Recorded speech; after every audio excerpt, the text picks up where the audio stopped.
Assalamu alaikum wa rahmatullahi wa barakatuh. In the name of Allah, the Beneficent and the Merciful. Now with today's main headlines. Shia Rights Watch releases its August report on anti-Shia rights violations.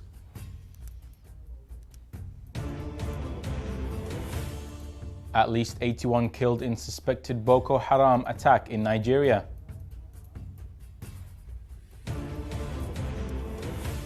Pope Francis arrives in Indonesia for historic visit.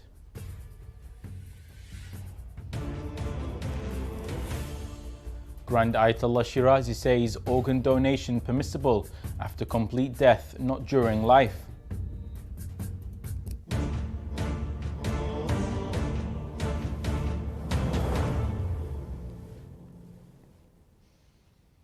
Assalamu alaikum dear viewers, this is Hussein Shia Waves live from Imam Hussein TV 3 in London.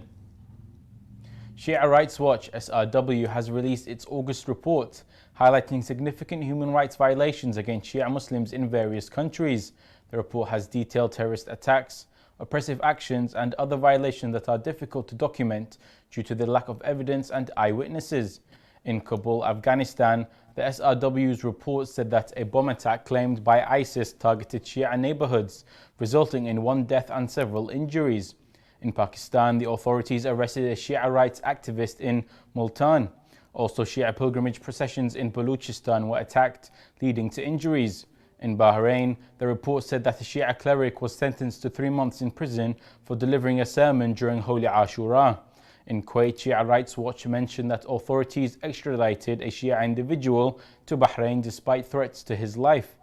The organization concluded its report on Iraq, confirming that multiple regions experienced attacks by ISIS, resulting in deaths and injuries. The SRW's report underscores the severe conditions Shia Muslims are facing in these countries, urging the international community to take responsibility for protecting human rights and ensuring justice and equality for oppressed communities.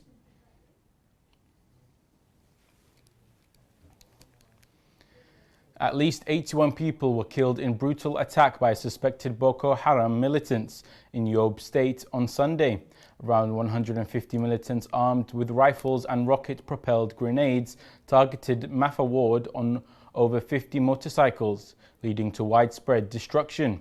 Police spokesperson Abdul Karim Dungus stated that the assault appeared to be a revenge attack following the killing of 2 Boko Haram members by local vigilantes. Many victims were buried by their families before soldiers arrived for evacuation. The attack has left numerous individuals missing, raising concerns about the safety of nearby villages. Earlier on Friday, the extremist Sunni group had also martyred 3 Shia youth in the same region. Boko Haram's insurgency in northeastern Nigeria has claimed over 40,000 lives in the past 15 years, while central and northwestern regions face ongoing violence from criminal gangs. Pope Francis arrived in Indonesia on Tuesday, marking the beginning of a significant 12-day journey that includes stops in Papua New Guinea, East Timor and Singapore. This visit is particularly notable as it makes Francis the 3rd Pope to visit the world's largest Muslim-majority country, following Pope Paul and Pope John Paul. Upon at Jakarta's Hatta Airport, the 87-year-old pontiff was welcomed and greeted by Indonesia's Religious Affairs Minister and various bishops before heading to the Vatican Embassy, where he will stay throughout his visit. The Pope's agenda includes meeting with political leaders, young people and diplomats, according to Vatican officials. A key event during his visit will be an interfaith meeting on Thursday at Istiqlal Mosque, Southeast Asia's largest, where Francis will engage with representatives from 6 officially recognized religions in Indonesia. This meeting aims to strengthen relations between Catholics and Muslims. This papal visit, which is under the slogan Faith, Brotherhood, Compassion, will take place for the first time after 3 decades and has been considered by many observers as a historic step in strengthening interreligious relations in the region. It should be noted that this trip he is supposed to be a messenger of peace and friendship between world religions and dialogue instead of violence. To discuss this further, we have with us a European Muslims representative, Yildirim Bakir. Assalamu alaikum. Alaikum salam rahmatullah. How are you? I'm good, thank you. How are you? I'm fine, thank you very much. Thank you very much. So, Pleasure to be my here. thank you. Thank you for being here with us today. So, my first question was what specific outcomes or initiatives does Pope Francis hope to achieve during his interfaith meeting at Istiqlal Mosque? And how might these contribute to strengthening relations between Catholics and Muslims in Indonesia?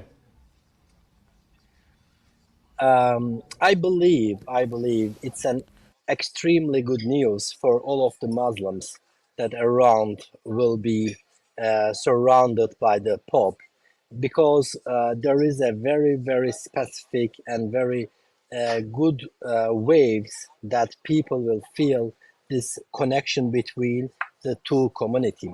As you know, that the largest community between against is Catholics in the world. So the moment we match together with the Catholic world, our Muslim world becomes an huge relationship, understanding each other, comprehensive with the best feelings to see and to feel. As you know, if you don't know the other side of the world, you will be always afraid and have different things and thoughts. And the moment you will have a perfect relationship, connections with the heat of the religions and the heat of the understandable people, that will give us an extreme comfort between the religions, not only two religions, but other things, other thoughts will be understandable. So I perfectly believe and feel that's a very, very positive visit from the Pope to our Muslim world, our Muslim countries. Okay, and how does Pope Francis' visit to Indonesia reflect broader trends in interreligious dialogue and cooperation in predominantly Muslim countries? And what implications It might this have for future engagements in similar contexts? Sure, dear brother, we have to understand the strategic point of the any religion. It's very normal. It's as a Muslim myself that we have to understand there is other people than us. This is the basic point. There is Catholics. There's other religions exist. So we cannot only turn our backs to the only our same religion people or same culture, Yeah, then wait and or accept that that nothing will happen. So this kind of direct touch between different religions and different cultures is opening an understanding between us, as we are all at the side of the humanity with the top level relationship, with the top level going further, as the connections between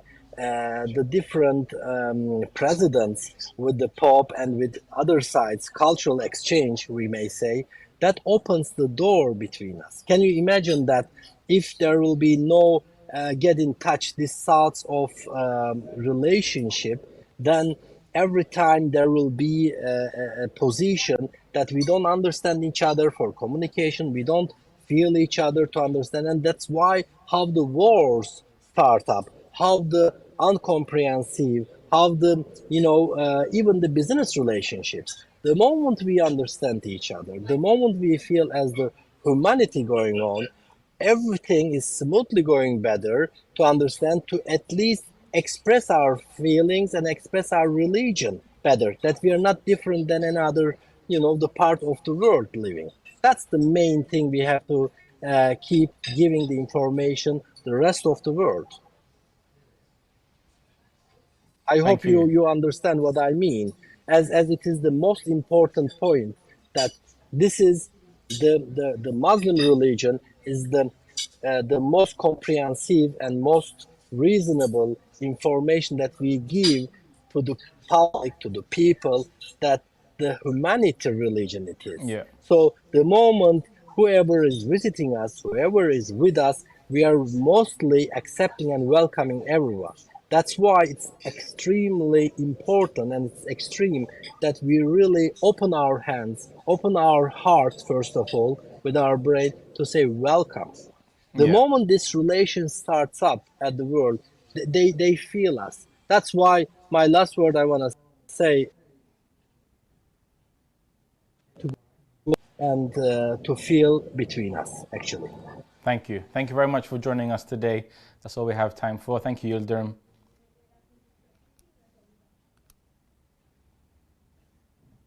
Let's take a look back at today's main headlines.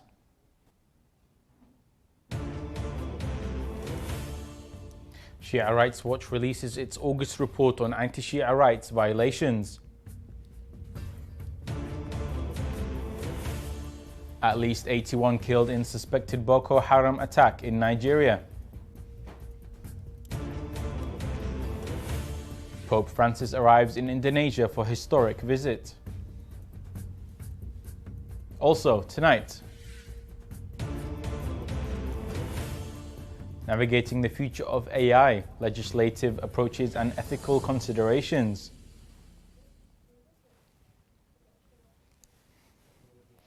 The daily scholarly led by Grand Ayatollah Sayyid Sadiq al-Husseini Shirazi was held on Friday 25th of Safar. During this meeting, His Eminence addressed various jurisprudential questions, including the issue of organ donation after death. Let's watch the statements made by Grand Ayatollah Shirazi together. تعريض النفس للأمراض الخطيرة یعنی شخصی کاری بکنه که ایدز بگیره، یک کاری بکنه که سرطان بگیره، یک کاری بکنه که سل بگیره. این امراضی که قریب الوقوع درش قتل، اینو من عرض کردم جایز نیست به خاطر ارتکاز متشرعه. برداشت من اینه که صغرای ارتکاز در اینجا هست. این ستا جایز نیست. یعنی انسان ولایت بر خودش داره فی حال حیاتی و ولایت داره وصیت کنه بعد موتی، الا در این ستا چیز. چیه؟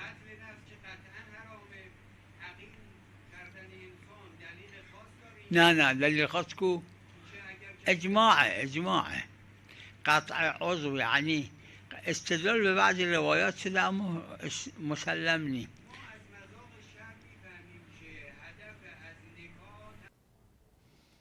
And now we continue with some short news.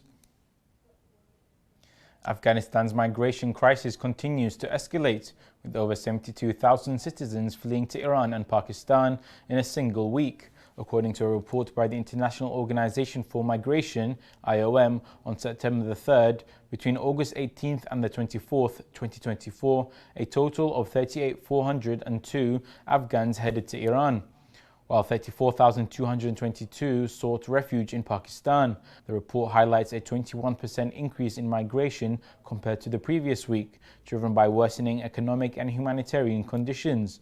During the same period, 64,950 Afghans returned from these countries, with 38,904 coming back from Iran and 26,046 from Pakistan. Despite the returns, the number of Afghans leaving the country continues to surpass those returning, as many are compelled to seek better opportunities abroad. Economic hardship is the primary driver of this exodus, with many Afghans citing poverty as the reason for their migration. Restrictions on education, particularly for girls, and religious persecution under Taliban rule have also contributed to the surge in departures. The United Nations Relief and Works Agency for Palestine Refugees reported that more than 600,000 children in Gaza are suffering from severe trauma and are deprived of education. UNRWA Commissioner General Philippe stated on X that the schools for these children have been turned into overcrowded shelters for displaced people and are no longer suitable for teaching.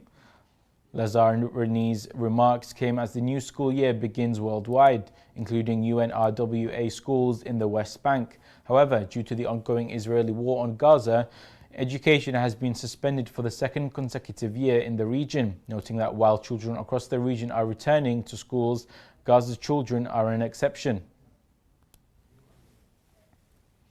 A groundbreaking study by Harvard T.H. Chan School of Public Health, UC Santa Barbara, and GAIN reveals over half of the global population suffers from inadequate intake of vital micronutrients, including calcium, iron, and vitamin C and E. Published in the Lancet Global Health, this research is the first to provide global estimates for 15 critical micronutrients across 34 age-sex groups in nearly every country. The study found alarming deficiencies, particularly iodine 68%, vitamin E 67%, calcium 66%, and iron 65%. Women generally exhibited high inadequacies in iodine, vitamin B12, and iron, while men were more deficient in calcium and several vitamins. Researchers utilized data from the Global Dietary Database and Dietary Recall surveys to assess nutrient intake against recommended levels. They emphasized the urgent need for targeted dietary interventions to combat these deficiencies, which compromise health outcomes globally. With more than 60,000 attendees from various parts of Africa, the city of Dar es Salaam in Tanzania has hosted a historic celebration organized by the Muslim World League to honor Quran reciters and memorizers. The event was graced by prominent figures, including Tanzanian presidents and the Secretary General of the Muslim World League. One of the highlights of the celebration was the Tanzania International Quran Competition for Girls, which saw participants from around the world aiming to complete the oral component required to receive a certification in Quran recitation with a chain of transmission linked to the Prophet Muhammad, peace be upon him, and his pure family. The ceremony also included initiatives to honor distinguished late Quran reciters from the Islamic world, chosen to commemorate their achievements and inspire young people to follow in their footsteps in mastering Quran memorization and recitation. The celebration emphasized the importance of preserving the authenticity and integrity of Quranic recitation through an unbroken chain tracing back to the Holy Prophet, highlighting ongoing efforts to promote and perfect Quranic knowledge among Muslims, supporting the traditions of recitation and memorization within the Islamic community. A rare collection of 27 silver Roman coins dating from 94 to 74 BC was discovered on the remote island of Sicily. The coins were found during a restoration project led by archaeologist Thomas Schaefer from the University of Tübingen. The discovery was made at the Acropolis in the archaeological park of Selunut, a site rich in ancient Greek and Roman history. This find follows the 2010 unearthing of 107 similar coins nearby. The coins, likely minted in Rome during the Republican age, offer insights into Mediterranean trade and political relations of the time. Some were revealed after recent rains, while others were found under a rock, possibly hidden during a pirate attack.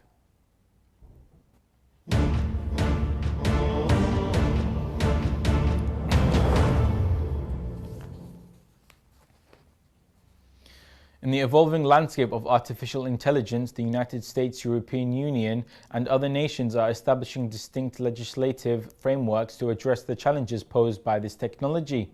More details in the following report. The US adopts a sector-specific approach, relying on existing regulations across various industries, while the EU has introduced the Comprehensive AI Act, categorizing AI systems by risk and imposing tailored regulatory requirements. Other countries, such as China, are developing centralized AI legislation influenced by these models. Recent legislative advancements include California's groundbreaking bill mandating large AI systems to undergo rigorous testing and disclose safety protocols. Authored by Senator Scott Wiener, this bill, which targets AI systems requiring over $100 million in data for training, has garnered support from figures like Elon Musk, although it faces criticism from major tech firms concerning the potential stifling of innovation. Meanwhile, President Biden's executive order on AI, signed in October 2023, seeks to mitigate risks associated with powerful AI systems, emphasizing the need for further congressional action. On the European front, the European Parliament approved the AI Act on March 13, 2024, with a significant majority. This historic regulation aims to protect fundamental rights while fostering innovation, banning practices like biometric categorization and imposing strict limits on law enforcement's use of biometric identification. High-risk AI systems will be subject to transparency and human oversight requirements, enabling citizens to file complaints. the Act will be fully applicable 24 months post-enforcement. Regarding personal data protection, existing laws such as the GDPR in the EU and CCPA in the US provide a foundation, with some jurisdictions considering additional AI-specific protections. Cybersecurity frameworks are being adapted for AI systems utilizing AI itself for threat detection while addressing concerns about adversarial uses. This is Ali Al-Hadi reporting for Shia Waves. Thank you. Thank you for that report, Ali Al-Hadi. We have reached the end of today's Shia Waves news. Let's remind our dear viewers of today's main headlines. Shia Rights Watch releases its August report on anti-Shia rights violations. At least 81 killed in suspected Boko Haram attack in Nigeria. Pope Francis arrives in Indonesia for historic visit.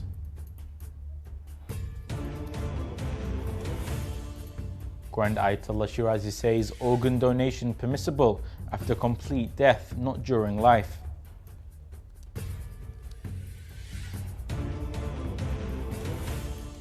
Navigating the future of AI, legislative approaches and ethical considerations.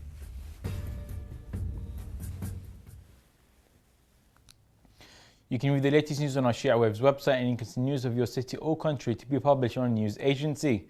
Contact the numbers at the bottom of the screen. Thank you all for watching. We pray to Allah Almighty to hasten the reappearance of the Master of our time. Wassalamu alaikum wa rahmatullahi wa barakatuh.